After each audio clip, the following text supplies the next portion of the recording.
with the Saints receivers. Number 47, I have Mike Williams, the rookie in Tampa Bay, and all counts say that Mike Williams has stepped in and looks like a seasoned NFL receiver. Pretty seamless transition to the route running. He does have Josh Freeman throwing him the ball. Cadillac in that running game is okay. Tampa Bay is going to be losing a lot. I don't usually like to use that. As Christopher Harris from ESPN calls it, a crutch argument. So they'll be throwing a lot since they're losing a lot. But I think if anyone's going to get wide receiver production in the Tampa Bay offense, look for Mike Williams. I know Aurelius Ben is there. He's having some issues adjusting to the precise route running and where to be on every single play. I think he possibly will start as the number 2 opposite of Mike Williams. But you just never know.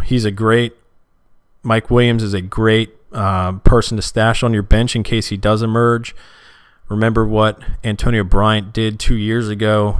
I know it wasn't Josh Freeman throwing him the ball, but I think Josh Freeman is a little bit better than, I don't remember who the quarterback was at Tampa Bay when Bryant was having a great season, either Byron Leftwich or someone else. I don't remember, but yeah, Mike Williams is another one of those guys like Jabbar Gaffney. He's a number 1 on an NFL team, so he's going to produce at least something.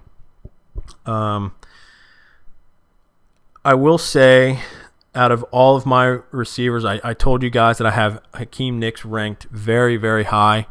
You know, he's my sleeper. I think he's going to finish as a top 10 receiver. You obviously don't need to pick him as a top. You don't need to draft him that way. You can get him later on in my 14-team draft. I think he'll probably fall to maybe the 5th round, maybe the 6th. So if you can get a top 10, possibly a top 10 receiver in those leagues or in those rounds, excuse me, that's where you're going to start winning your league. And as far as draft strategy for wide receivers go, you know, a lot of the quote-unquote experts are saying that you have to have a stud wide receiver, and you have to have probably 2 out of the top 15 wide receivers on your team to win your league. I'm not buying that. I do think that there is the largest drop-off of talent between probably the top 19 wide receivers, and then after that there's a fairly large gap of talent and probably production. But I don't personally think that you need to waste 2 of your first 3 draft picks on wide receivers unless that is what the draft gives you. Maybe I'll do a separate podcast about drafting strategy. I'll probably do it after I've got a draft tonight, one on Wednesday. So I'll probably change my strategy directives based on how my draft ends up.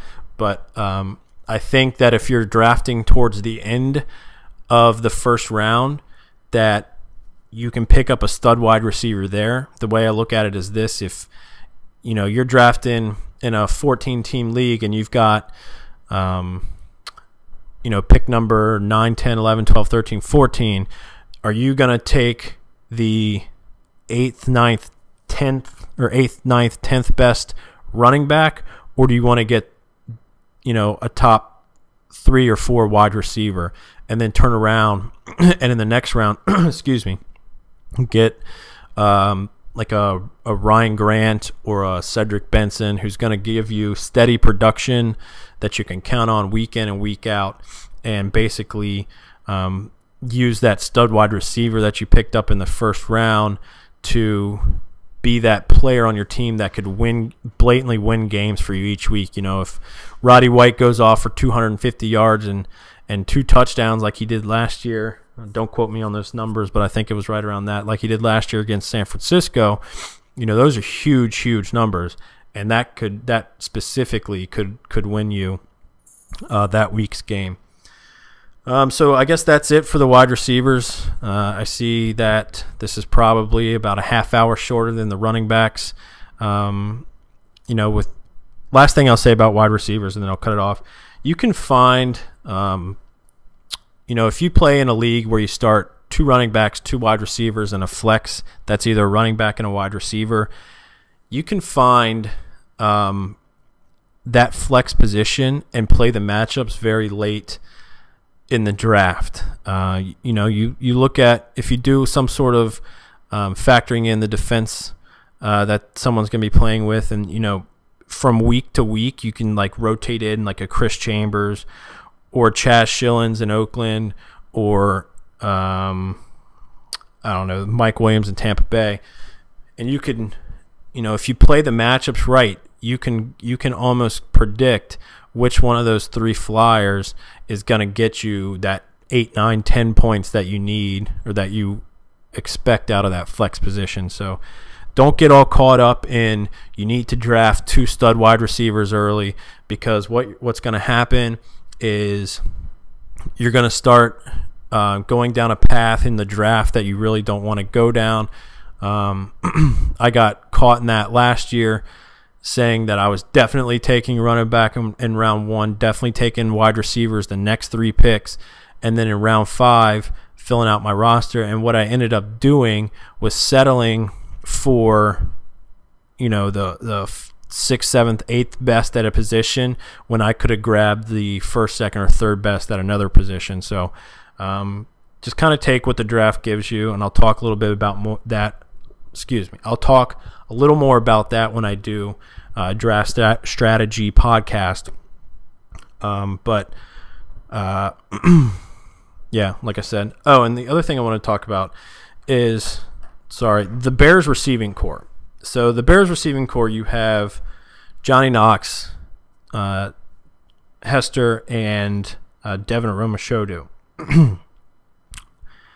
Now, I know that they're going into a Mike Martz offense. There's also Earl Bennett there. And from week to week, I don't think that you're going to be able to predict which one of those players is going to be the true number 1. I think, personally, I like Johnny Knox the best. I think that he's the fastest and he's the most developed out of the other 3. I would draft Johnny Knox as the number 1, but I would be very cautious as to reaching for Johnny Knox. Devin Aromashodu has the size and could be a great slot guy. He could be a great split end, but for some reason the Bears still think that Devin Hester is a legit wide receiver. I don't think his route running is crisp enough. I don't think that he yet understands how to break zone coverage or to sit in that zone pocket. He does have the talent. I just don't think that he understands it mentally well enough yet. So if they end up blatantly naming Johnny Knox and Aromashodu as the starters, then I think that you can kind of flip a coin on which one of those receivers is going to be the breakout receiver. There's going to be a lot of numbers to go around in that Mike Martz offense. I just don't know at this moment who is going to get the majority of them, but my guess is Johnny Knox. So that's it, guys. Sorry, this is probably a little long-winded. You don't want to listen to me talk all that much, but I'll try to do tight ends and quarterbacks next week. If I get time, I'll try to do a draft strategy. Also, another thing that I wanted to mention was if anyone is interested in playing in just a free fantasy football league with myself and my other 2 co-hosts, send me a personal message and let me know. If you're new to fantasy football and you kind of just want to get into it without having any pressure, this would be a good time. There's obviously no cash prizes, no entry fee. We'll probably do a 14-team league again, so I'll take the first 11 people that send me messages. Just make the subject line Fantasy Football League, and hopefully we can have some fun. So, all right, guys, that's it. Hope you have a good Saturday, and I'll talk to you next week.